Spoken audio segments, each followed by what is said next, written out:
আসসালামু আলাইকুম। এই যে দেখেন জামা মসজিদের এরিয়া, এটা হচ্ছে সামনে মিনা বাজার।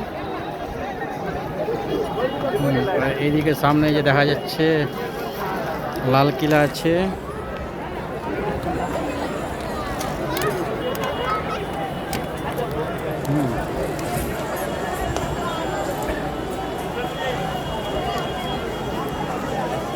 এই যে জামা মসজিদের এটা প্রথম গেট দেখতে পাচ্ছেন।